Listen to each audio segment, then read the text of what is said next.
new organizations coming into the program. So thank you all for being here.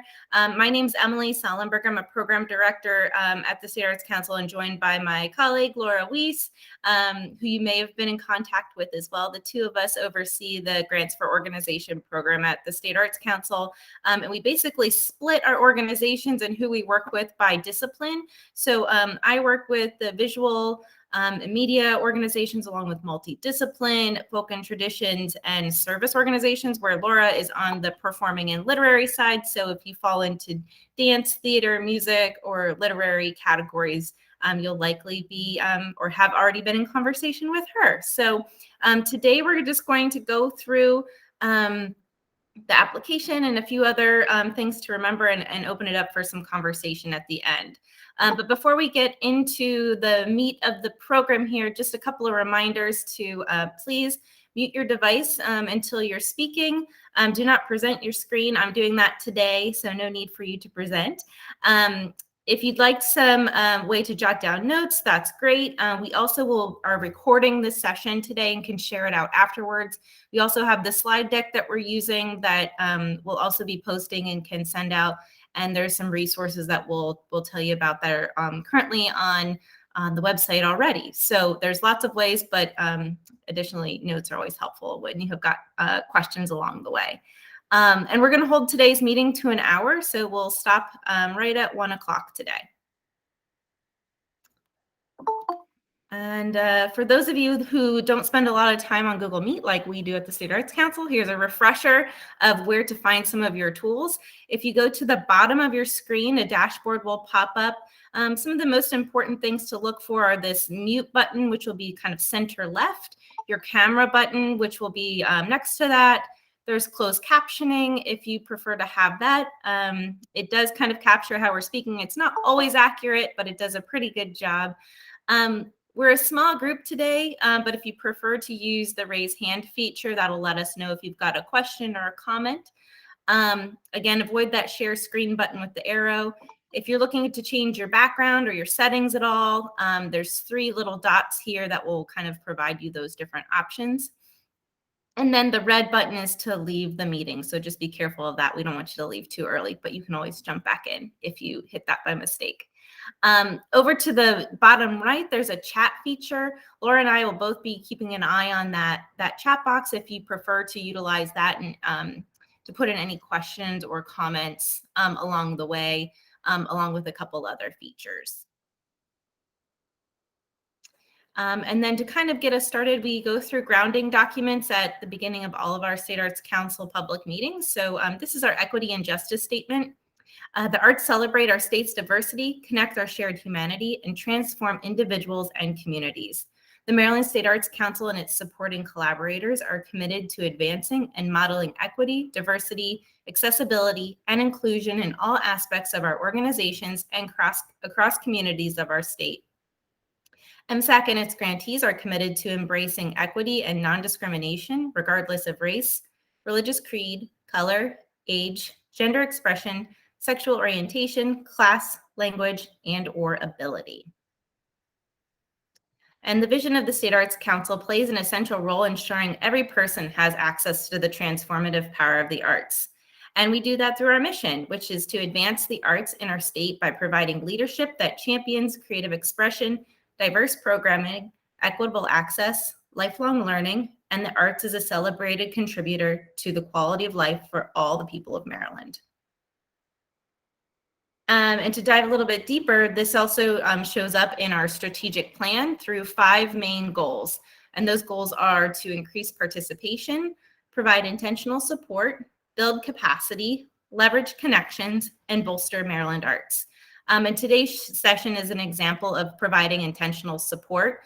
So it's targeted approaches to serve our constituents. To dive a little bit deeper. Additionally, we like to start our meetings with creative meeting actions. And just these are things to keep in mind as we go along the way: to celebrate being in the space with other creative people, engage with everyone's presence as a gift, acknowledge that together we know a lot, enter the conversation with curiosity and inquiry, share your idea and trust that it will be heard, use I statements, focus your language on the task at hand, hold one another accountable with care, apply yes and I hear your idea and I'm going to add to it, and balance speaking and listening.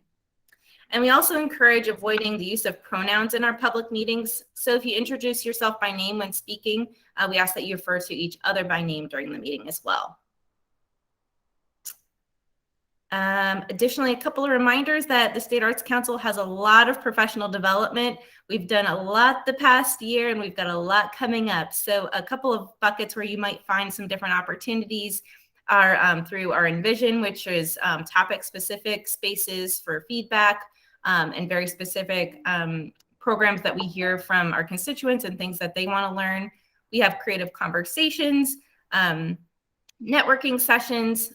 We just finished our regional art summit.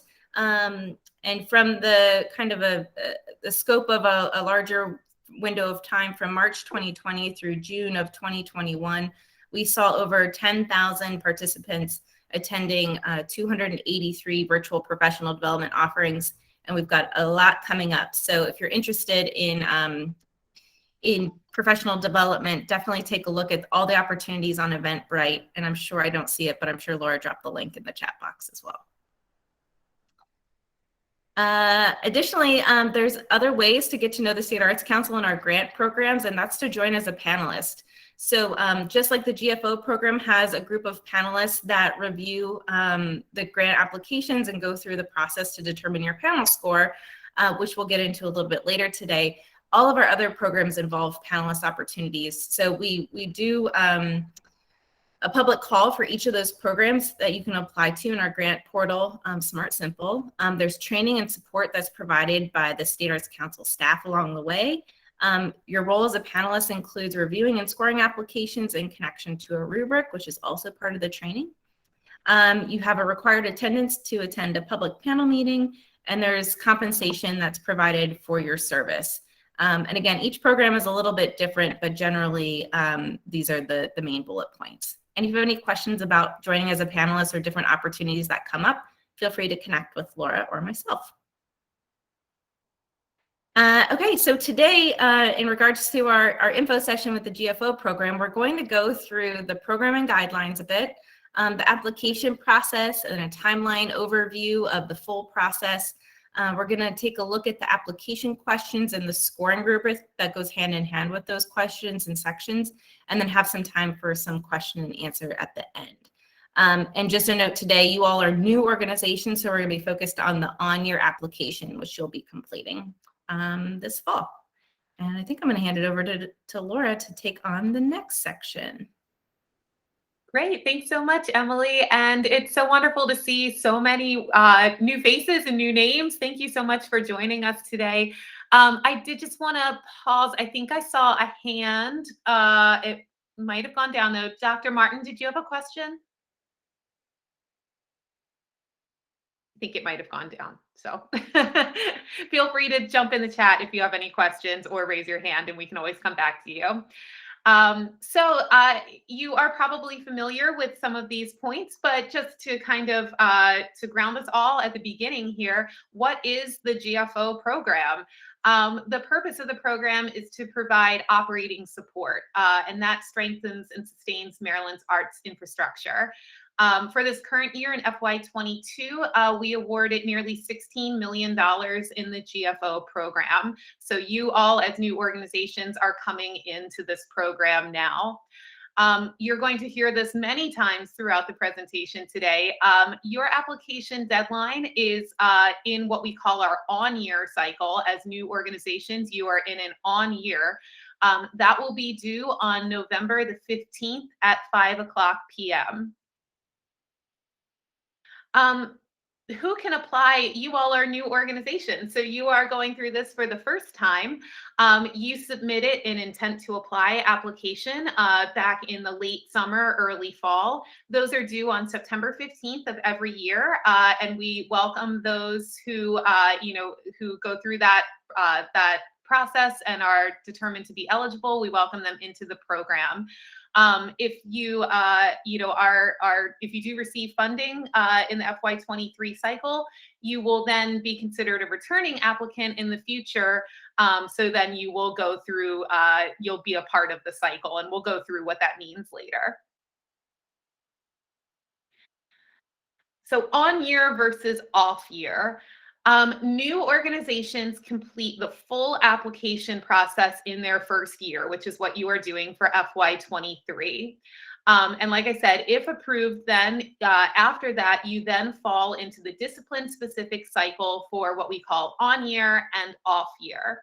During the on years, you complete the full application, which is what we're going to look at today. That's what you're going to be doing for FY23.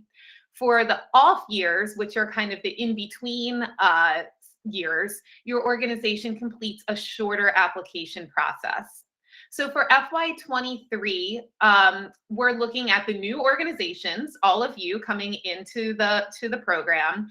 Plus, we're also looking at the discipline-specific organizations that fall into the categories of Music C, Dance, and Multidiscipline A. So that rotates on a 3-year basis. Next year in FY24, we look at these disciplines: theater, service, folk and traditional, and multidiscipline B.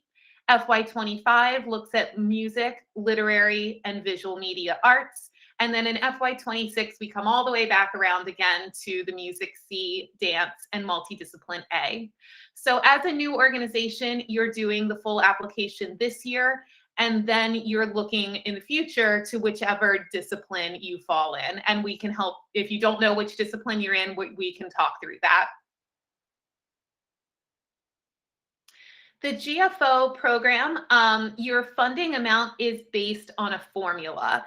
And it is important to note that this formula is changing in the future. But for FY23, it's what it's been for a long time. So we're going to focus on that right now for what you're looking at for FY23. So that funding amount is determined by the following formula. We take your total allowable income. We multiply that by your panel score percentage, which is determined through this on-year application review process. And we're going to talk all about how we get to that panel score percentage later. And then we multiply that by what we call the cap allocation percentage. And that is the same amount for all organizations in the GFO program. It is a percentage of the total MSAC GFO budget. So those 3 components multiplied together gets you your FY23 grant amount. So to put some numbers to that, if your total allowable income was $500,000 and you had a 90% score, and if the cap allocation was 7%, if we multiplied all of that together, you would get your grant amount of $31,500. So for FY24 and moving forward, there is a new funding formula that will be implemented. We're not going to talk about that right now, but there is another information session actually tomorrow at 12 noon, which you are welcome to tune into to learn a little bit more about that.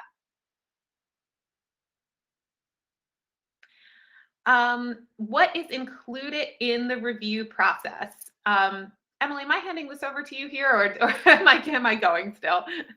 Either way, you can keep going. All right, sure, I can go. Sure. Okay, great. So we're going to go a little bit deeper into what Laura was mentioning in terms of the review process for the on-year application. So it goes beyond just the written application. So a full scope of what happens once you submit your application, there's an initial review and score by the panelists that are reviewing your particular discipline application. And they do that on their own time. In addition to that review and initial score, there are 2 assigned panelists that will conduct an artistic activity visit and an in-depth conversation. And we call these extension assignments. And I think we're going to go into that a little bit later as well, a little bit deeper.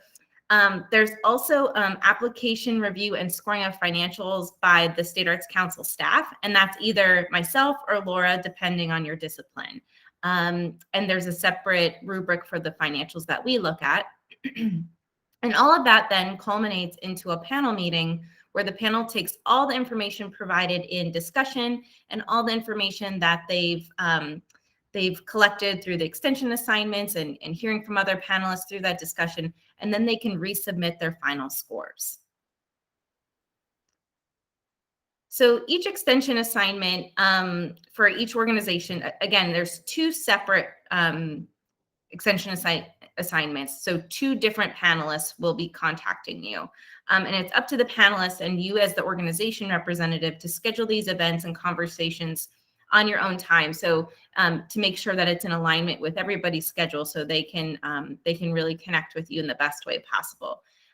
So the panelists will be reaching out to you around February to schedule their assignments. And Laura and I will also be in contact to say, hey, you should be hearing from your panelists. And we do the same for our panelists. Hey, you should be connecting with your organizations that you're assigned to. So there'll be lots of reminders along the way. But just as an FYI, that's when these in-depth conversations and site visits should take place. So for the artistic activity visit, the purpose of this is really to provide evidence of your artistic activities within the written application through that interaction through the organization. So your experience is an opportunity for the panelists to gather more information and advocate for you as an organization. So they want to be the best cheerleader and the best advocate for you as an organization in the panel discussion. So you want to have a really great experience here and showcase your artistic activities. So what's included in these artistic activity site visits may be the panelist attends a performance, an exhibition, event, something in person or virtual. It can be live or archival programming, which is a little bit different based on what we've had in the past due to the pandemic and the kind of the extended state of emergency. This can be a virtual or in-person meeting during which the organization can share photos or videos, data, and all this can take place for within 2 years of an artistic experience and activity shared. Again, virtual or in-person meeting during which the organization website or social media is collaboratively explored by providing highlights of the artistic programming, or it could be a meeting with the artists associated with the organization to discuss the organization's artistic programming activities. So there's a lot of flexibility here, but the main goal is to showcase your arts activities. Then on the other hand, there'll be another panelist that will be connecting with you about the in-depth conversation. And the purpose of this is to clarify anything that may be missing or needs additional clarification in the written application. So a panelist might approach an organization and say, can you please explain your creative process within section B1 and ask specific questions? Or something might need a little bit more clarification about your strategic planning or different pieces of the actual written application. So that way, when they come to the panel meeting, they can say, oh, I've got an answer for you on this particular thing where another panelist might be questioning. So again, this meeting can take place in person, digitally, or by phone, and it's up to the organization to determine who can take part in this. So some recommendations we always say is to include an executive or managing director, an artistic director, board president, or other board representatives or artistic personnel. And it's really up to you as the organization who's involved with that conversation. And then here's just an overview of the full timeline. We're here in the application land that you should be working on. We're kind of getting into the draft. So the application opened in Smart Symbol a week or so ago. So you can open that up and start your draft at any time. The on your application again is due November 15th at 5 p.m. in Smart Symbol. In December and January is when the panelists will be assigned to your application, and they'll start reviewing and scoring independently on their own time. And Laura and I will start reviewing applications as well and start review and score of financials. Again, through February and March, panelists will complete their extension assignments that we just discussed. And we ask that all are completed by March 15th. That way that's has plenty of time before the panel meetings, which will be scheduled late March, early April. I think we're in the first week of April, if I'm remembering right now with our holds on the calendar. After the panel meeting in May and June, Laura and I gather all the information and make recommendations for funding to the council. And again, those grant amounts are determined based on the formula we went over and the amount that we have in the State Arts Council budget. Following that, once we get through all the recommendations and approvals, it's after July 1st. So once the fiscal year 23 starts, notifications of the grants are sent through Smart Simple. And then July and August, Laura and I prepare feedback forms for all of the on-year applications. So that includes all of you as new organizations coming in, along with those discipline-specific on-year applicants as well. And then just ongoing, we're here to support you and answer questions, meet with your staff and board, attend programs and events, and really just be your point person and your resource and your biggest cheerleader along the way. And then a couple of reminders for reports as you're going through the cycle. There's an interim report that's due every January 31st, and then a final report that's due August 15th. And both of those are within Smart Simple. And again, you'll get reminders of that, and you'll have access to those once your grant agreement form is complete after notifications go out. So I think I'm going to hand it back to you, Laura. Great. Thanks so much, Emily. All right. Well, this is a lot of information. We are now going to dive into the actual application and really go through each question and the corresponding rubric. All of this can be found within Smart Simple and on the website, so don't feel like you have to write down every single question right now. We're just going to go through it quickly, so that way you have an understanding of the full application, and then we have plenty of time for questions and answers at the end.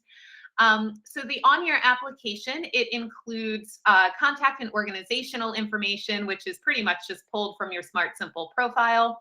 There are 4 sections of the narrative, and we're going to go through each of those 4 here.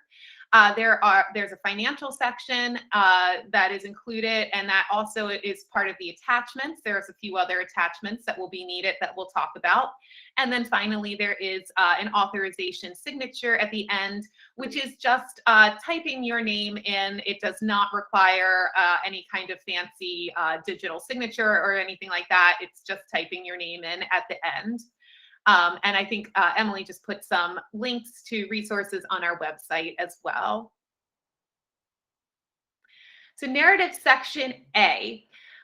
This section addresses why the work of your organization is important. So there are 4 points to this particular section. The first question is, what are the vision, mission, goals, and/or values of the organization? And you'll see here in parentheses and italics what we consider the excellent to outstanding response. So that would receive top marks, the top score in this particular category. And that excellent to outstanding response includes a clear, specific, and thorough evidence of vision, mission, goals, and/or values. And if you go to the full rubric, which Emily linked to in the chat, you can see the full breakdown of the different scoring for each one. This just has the excellent to outstanding top marks here. The second question is about how have the vision, mission, goals, and/or values of the organization evolved over the last 2 years? And the excellent to outstanding response there is a clear, specific, and thorough explanation of growth or evolution over the past 2 years. The third question is an unscored question. This is a point that just gives the panelists some information so that they can use it to guide their understanding for some other answers throughout. The 3A is, what is the geographic area of service for your organization? This might include specific communities, counties, cities, or statewide. And again, this is unscored, it's just informational. And 3B, also an unscored question, is within your geographic area of service, identify the percentage of programming serving the community, meaning that it is other than tuition-paying constituents. Tuition-paying includes programming with a fee-for-service model, such as classes, camps, workshops, etc. And again, that information is going to guide the responses for the rest of the narratives. And the final section for section A is this chart here. And this chart is explaining how your statements in the first three are demonstrated in your day-to-day activities. So there's a few different columns here. The first column is to list the events or arts activities for FY23. And then going across the chart, you're going to look at 4 different categories. The first is, how does that activity connect to the vision, mission, goals, and values of the organization? The second is to describe the public value, meaning the importance and relevance of the activity for the constituents in the geographic area of service. The third is, how is each arts activity designed to reach yet to be known constituents in the geographic area of service? And the final is, if the arts activity is tuition-based, how does the activity reach beyond the tuition-paying constituents? And if that's not relevant for a particular activity, you can just put NA in that category. So some tips for the chart. We encourage you to kind of put things into what we call buckets. So if you're a theater, for example, instead of listing out every single play, every single production that you're doing for the season, group them into a category. So it might be your main stage season, and then you might have your educational programming. You might have your second stage programming. So if you find yourself repeating things, copying and pasting the same responses throughout, consider putting it into a bucket so that you're not copying and pasting the same information 10 times in the chart. And I'm going to hand section B over to you, Emily. Great, thanks, Laura. So with section B, there's 2 questions here, and this is really addressing how your organization designs its programs. For the first question, you're looking at describing the creative process within your organization's programming, and include a description of how artistic decisions are made, which is the creative process, and how those constituents in your geographic area of service are involved with the programmatic development and evaluation of the resulting artistic activities. So when we're looking at an excellent to outstanding response for this particular question, we're looking for an explanation that clearly illustrates the creative process, the creative roles, responsibilities, authentic constituent collaboration, and where constituents are essential in the artistic decision-making process. With the second question, we're looking for you all to explain the process for long-term or strategic planning. And if your organization doesn't have a long-term or strategic plan, how do you design your programs and activities for the future, or any steps towards a formalized process? How does this align with your vision, mission, goals, and values? So for this particular response, we're looking at a clear and specific explanation of the long-term or strategic planning process that directly connects with your vision, mission, goals, and values. And just a note for both of these questions, we know as new organizations, along with a lot of the organizations that have been the GFO program, we did an editing process about 3 years ago. So this might be the first time that some of our organizations are even considering this. It might be the first time that you all are considering this. So for this particular section, we really are looking that you're considering these and really focusing on the process of the creative process and the process for your long-term and strategic planning. And like we've said in the statement here, it's okay if you don't have that in place right now, but how are you taking those steps towards that and working towards aligning with your vision, mission, goals, and values? Okay, I'm going to hand it back to you, Laura. Thanks, Emily. Narrative section C, there's a bunch of kind of not shorter questions, but there's a bunch of questions within this particular section. And this addresses how your organization operates. The first is an attachment, and that is an attachment of a graphic or a chart that explains your organization's staffing or board structure. So within that, it can be any kind of chart. It's up to you how you are designing that.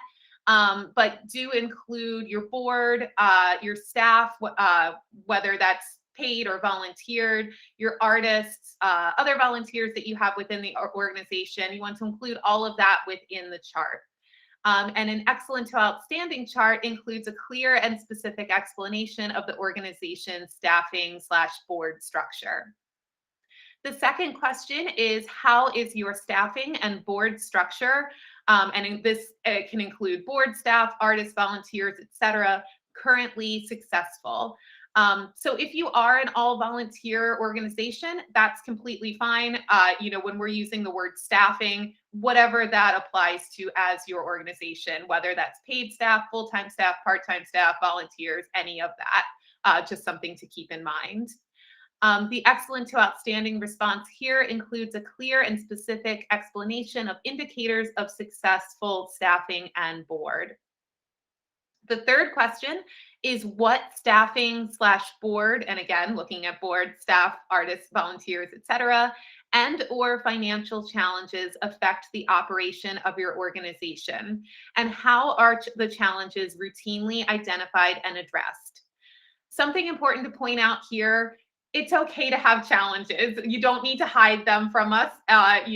All organizations have challenges. So don't think that you have to, pretend that there aren't challenges. We want to see that they are routinely addressed. We want to see how you're identifying them. So just something where you're not penalized if you have challenges. The excellent to outstanding response includes a clear and specific commitment to regularly identifying and addressing staffing, board, and or financial challenges. The fourth question is, what procedures are in place for monitoring and approving the organization's finances? The excellent to outstanding response here includes a detailed procedure for monitoring and improving of finances. And finally, this is looking at some demographics, and we reference a website here if you need it. How does your staffing, again, board, staff, artists, volunteers, etc., reflect the population of your geographic area of service? So we recommend using that website or any other website, census, any of that information to really identify the demographics of your geographic area of service and naming how that is reflected in your staffing. Excellent to outstanding response includes organization, staff, and board clearly reflecting the constituency of the geographic area of service. And section D is going to go over to you, Emily. Okay, and this is the final section of the narrative portion. So section D is looking at how your organization evaluates what it does. So there's 3 questions here. The first one is, what is the sensory or emotional experience hoped to be achieved through your organization's arts programming? So here we're looking for that your programming process directly considers intended sensory and emotional impact. The second question is, how do your program arts activities assume risk by considering non-dominant norms, values, narratives, standards, or aesthetics?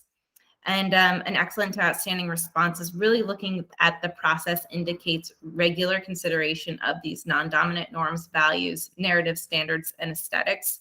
And just a note here, we do get quite a few questions about this particular section in question. And there is vocabulary or a glossary that has our definition of assumed risk in these particular pieces that make up that section. The third is to give an example of your organization's greatest successes and explain why it's considered successful. So we're here looking at the evaluation clearly articulates why a specific program or event was determined to be successful. And I think Laura and I both share that this is one of the best questions to read through, because we get to hear about all the great things and why you think you've done something really great for your constituents that you're serving. Okay, I'm going to pass back to you to chat about the financials, Laura. Yes, financials. So this is another attachment that you'll be adding onto your application. So something important to point out here as new organizations. is that you, as a new organization, you do have to use your most recently completed fiscal year as the basis of your application. So those financials are what should be submitted here. In the application, you will see that there are options about which financials to use, either reusing financials from a previous application or the most recently completed fiscal year. But that option is only available to the returning organizations. So you'll have to make sure that you do select the most recently completed fiscal year option, and it lays it out within the application. It's pretty clear. It says you can do this or not do that. But just to remind you that that is the case as a new organization. So we look at 3 different points within your financials. This is something that just Emily and I go through. And that staff evaluation includes, the first point is that the financial information indicates a strong commitment to multiple diverse income streams. The second point is that the organization does not display any significant financial changes, and any significant financial changes are supported with programmatic cause in alignment with the organization's mission and vision. And the third point only applies to some organizations.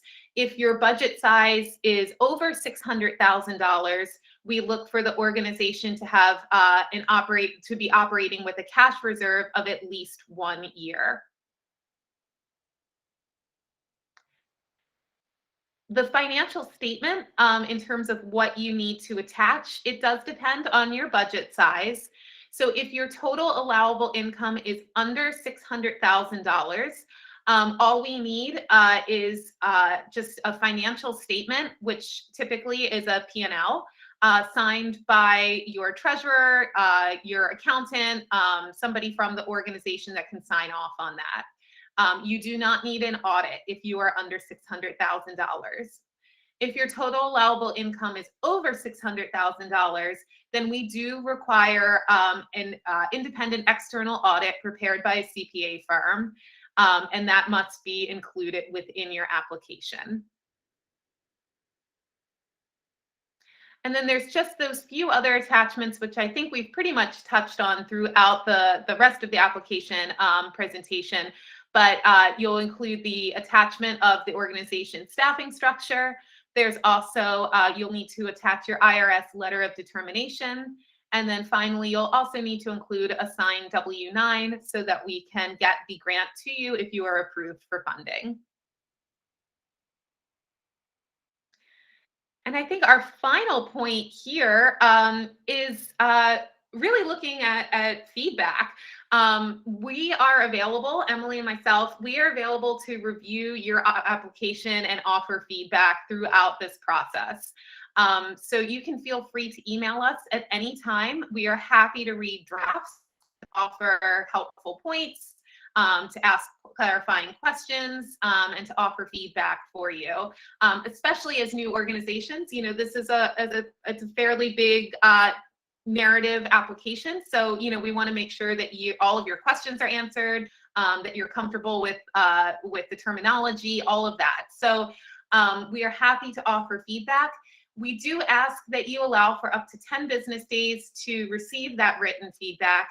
And just to ensure that you can get feedback prior to the deadline, we do ask that you request feedback no later than November the 1st. So that's a few weeks from now, but we are happy to take a read through anything and to offer our input on it.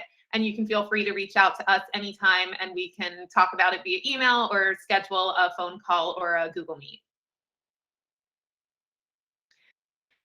I believe that is our entire presentation, but we have 20 minutes here, which is great to go through some questions and answers. So we will go ahead and pause here. And if you have a question that you'd like to ask, if you can hit the little raise hand button down at the bottom of your screen, or you can pop questions into the chat, either way. Hey, Laura, Cynthia has a question in the chat. Maybe we start there. Oh, sure. Sorry, I didn't see it. Oh, that's okay. So Cynthia, you're asking for specific examples of improving finances for section C4. So I'm going to just go back to that particular slide, which is the procedures are in place for monitoring and approving the organization's finances. So this is really about the procedures itself and monitoring your day-to-day finances, your maybe your budget process, how your board and your staff communicate or are involved with approving finances.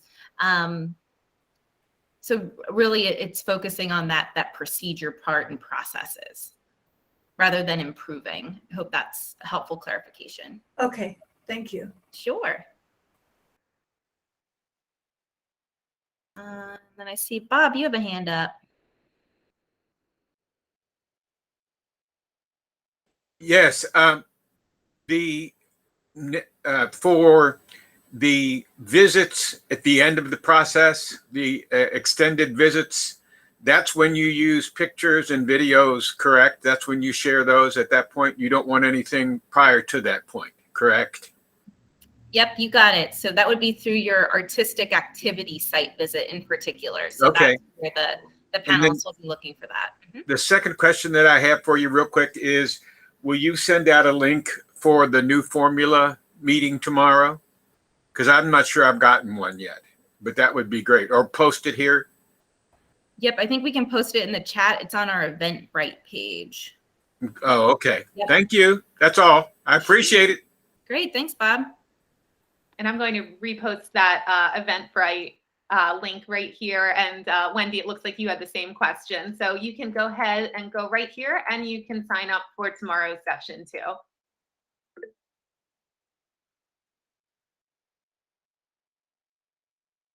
Okay. And it looks like there's a couple of questions in the chat. Kieran is asking percentage of grantees that are larger organizations, the 600 plus versus smaller, under 600 generally. Trying to think what the breakdown is. Do you have that off the top of your head, Laura? I don't have the exact breakdown. I say it's like 60 organizations. Probably somewhat ballpark. Yeah. 60 to 70 maybe out of the, well, now we're getting closer to 300. So it's a smaller percentage. Smaller organizations definitely make up the larger amount of grant organizations. Gary, you have your hand up? Yes, I was going to question D3.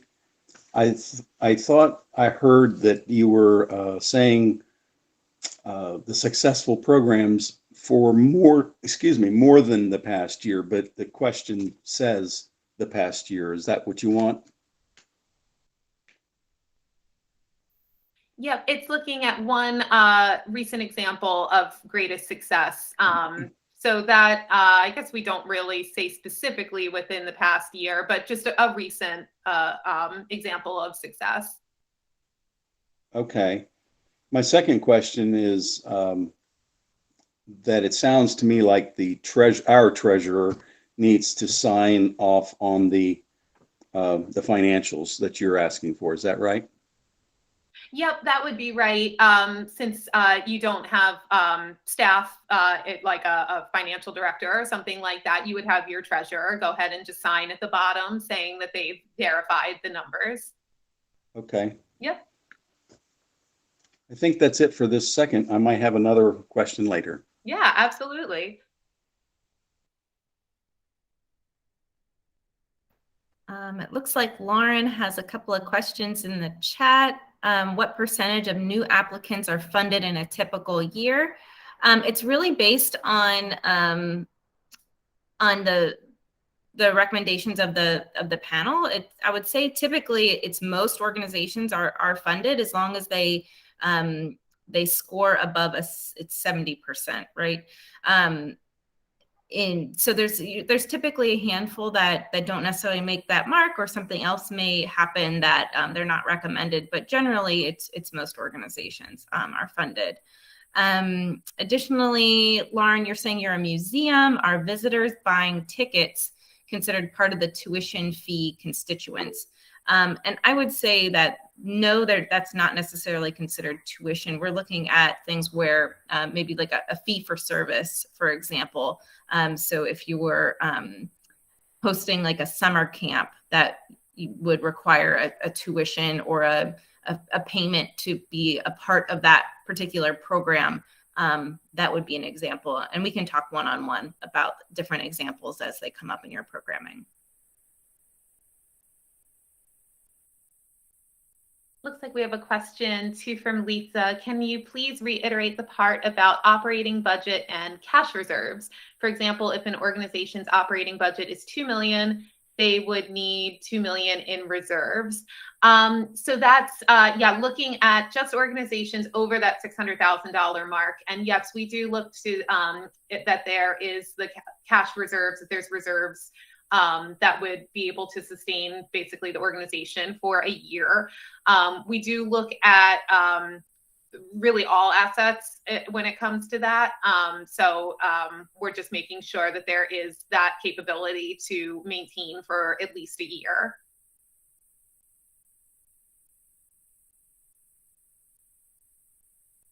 And I think I saw a hand up. Was there a hand prior to Gary? Oh, Whitney, I think, was first. Hi, yeah, I was starting to type it in the chat. Sure. No, my organization is fiscally sponsored, and so I just wondered for the financial section, which components would you want, like that organization's financials versus ours? Yeah, that's a great question, Whitney. So we would want your financials. So have your fiscal sponsor break out your specific financials for your organization and not the entire fiscal sponsors who probably has, millions of dollars with other organizations. We would just want yours. Thank you. Sure. And I'll just add on to that.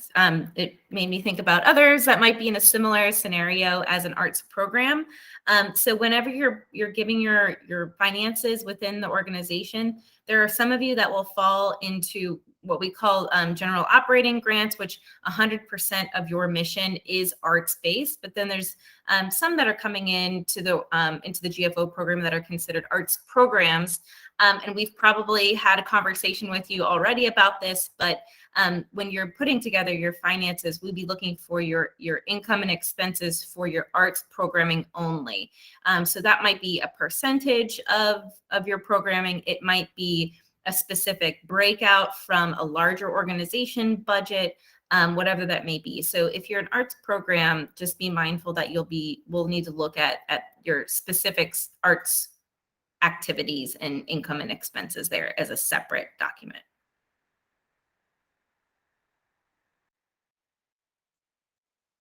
And Gary, you have your hand up.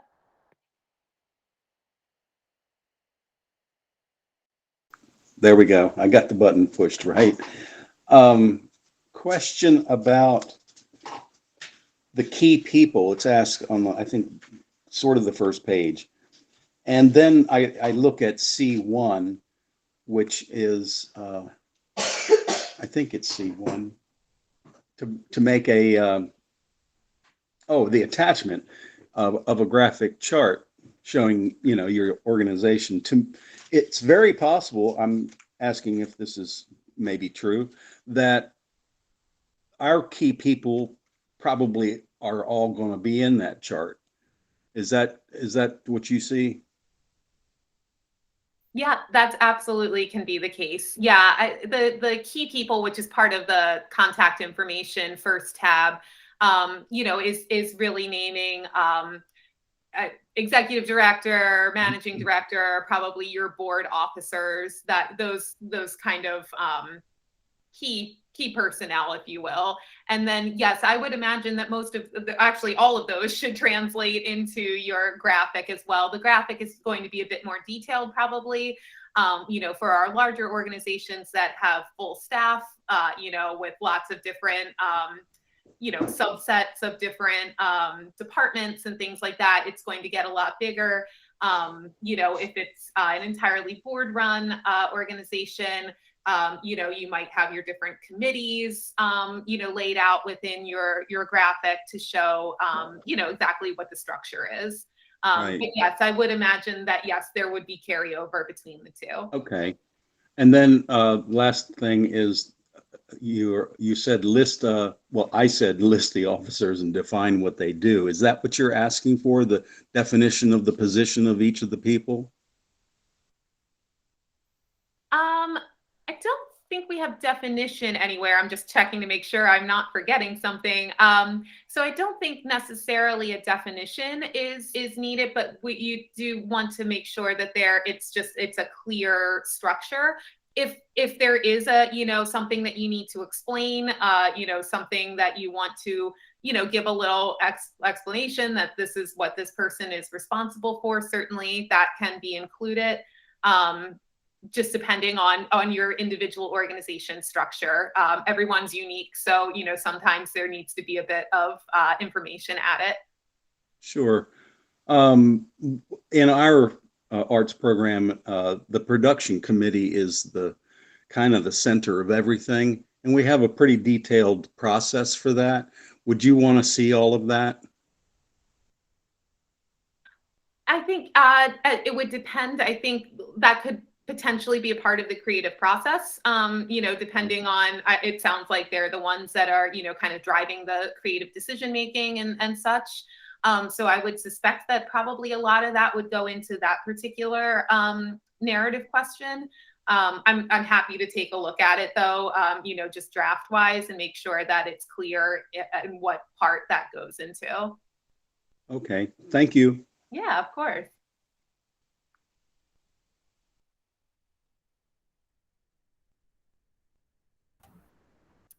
John, go ahead. Thanks. As you know, new organizations evolve quickly, and especially small ones. And so you're asking, in effect, for a snapshot of the organization right now, or as of November 15th, in the activities chart. To what extent are you also interested in hearing about, besides obviously activities done and activities definitely planned, to what extent are you also interested in hearing about activities that are planned, say, contingent on funding or aspirational activities during the first year of funding?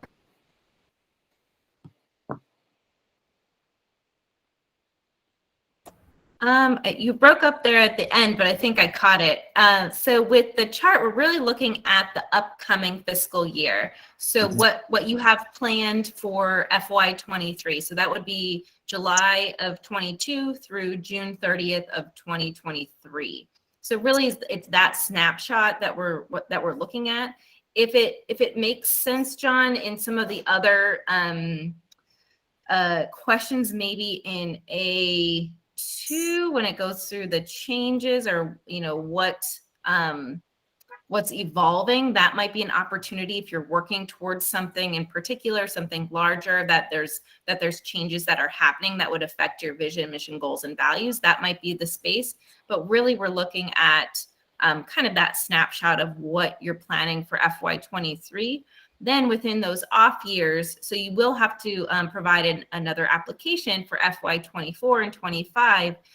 If you're in an off year, the application is section A and not B, C, and D for that shorter application. So every year you're going to always submit updates to 1, 2, 3 and the activities chart of section A. So that way we can year after year have an idea of what's going on, what's changing. Additionally, this might show up in your interim and in your final reports as well, which is an opportunity to tell us what's changed since your application as well.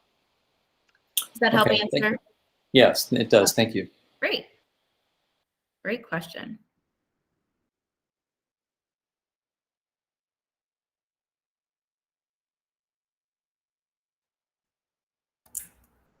Any other questions?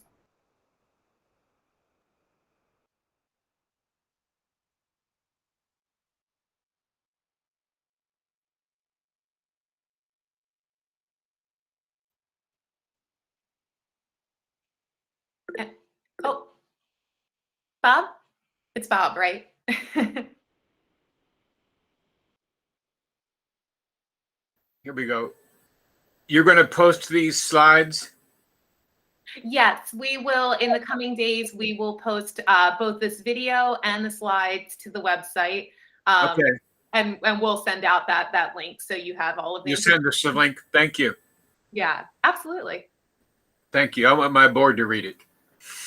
Sure thing. Always good to have the board look at Well, it. they have a lot of questions, so thank you very much. Absolutely. And just a reminder to add on to that as well, that the narrative section that we went through, so A, B, C, and D, along with the rubric, are on the website right now. Currently, it's in a Word document, so it's easy to download, and you can start drafting your responses in there. I know that's a little easier for folks, especially when you're sharing responsibility of grant writing and who's doing what pieces. Additionally, if you need any guidance with your financials, there's a financial template that we can send along to you. That's a little bit easier if you have an accountant or a financial committee or treasurer who's helping with that. We're happy to send that as well. It usually is a helpful tool before you get into the application itself. Lots of ways to help and support. Definitely. And I guess just a parting thought, as we wrap up our time here. So the application is due in about a month, November 15th. Hopefully through this hour, you have seen that it is not something that you can complete on November the 14th. I would not recommend it. So, do, pace yourself, give yourself the time, and Emily and I want to be able to help and, answer questions and offer feedback. So just be mindful in the timing in the coming weeks so that we're able to best support you. Any other parting thoughts, Emily?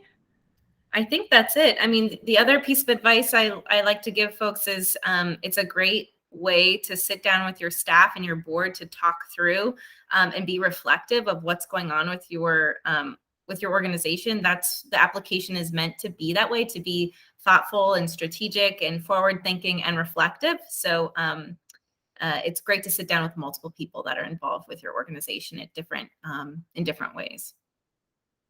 And I think, Gary, you have another quick question? Yeah, it's concerning attachments. If we feel that the form's questions don't fully describe what we do, is there a place where we can add attachments to give a more full picture of our process or organization?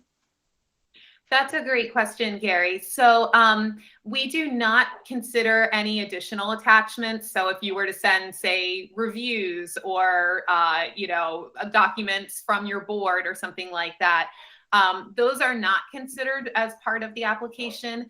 However, that idea of, expanding on the information, that's really for the extension assignments. So that's your opportunity, whether through the artistic activity visit or through the in-depth conversation. That's really your point to be able to say, here's more clarity around this point, or let me show you this. So that's really the point, is when you have that one-on-one with your panelists, is that kind of opportunity. Okay, thank you. Sure.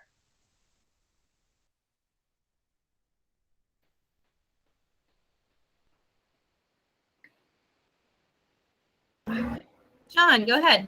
There's one other question that's in the chat.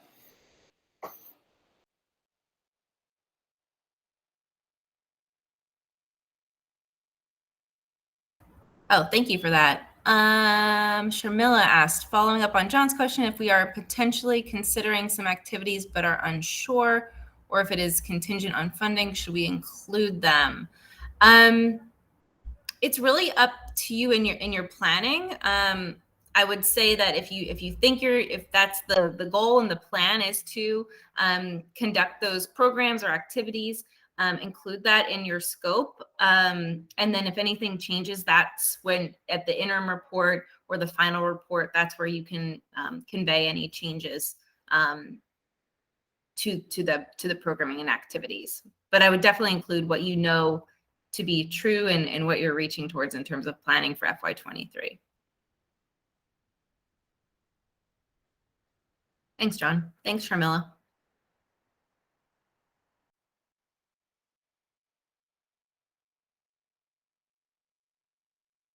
Okay, well, it's 1:00. I think we're going to sign off for today. But again, Laura and I are here to help you in any way and be a resource for you. So feel free to reach out, and we look forward to chatting with you further.